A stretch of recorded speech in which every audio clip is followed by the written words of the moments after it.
کہ ہم سب جو موڈ کے حوالے سے اس بات کو سمجھ لیں تو اچھا ہے کہ ہمارا موڈ بہت سی جسمانی وجوہات سے خراب ہوتا ہے.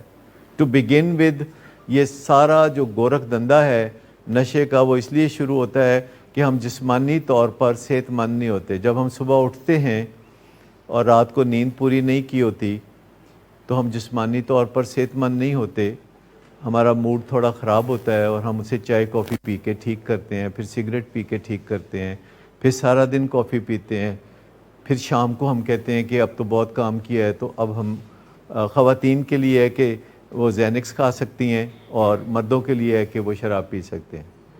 اچھا, یہ خواتین بڑی سیانی ہیں, وہ ایسا کام کرتی ہیں کہ جو بہت رسپیکٹیبل لگتا ہے. ایک بلسٹر پیک میں سے گولی نکالی اور اس کو ٹنگ لیا اور کوئی کچھ نہیں کرے گا.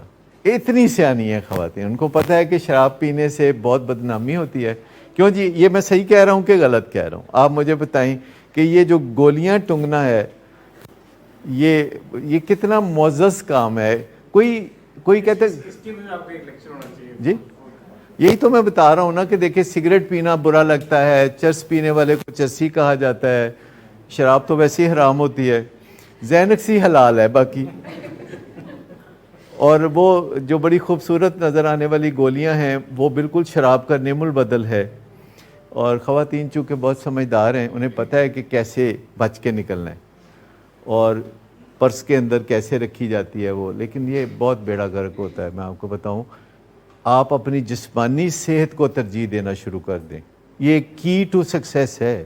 یہ میں بات پہلی دفعہ کہہ رہا ہوں کہ جسمانی صحت کو ترجیح دینا شروع کر دیں. It all boils down to this one thing, جسمانی صحت.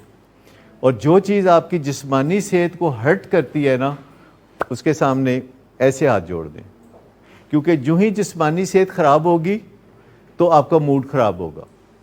جو ہی موڈ خراب ہوگا تو آپ کو کوئی شریف آدمی بتائے گا کہ اس کو ٹھیک کیسے کرنا ہے, کیونکہ رنگ رنگ کی گولیاں ہر ایک کے بیڈ سائڈ ٹیبل کے دراز میں موجود ہوتی ہیں.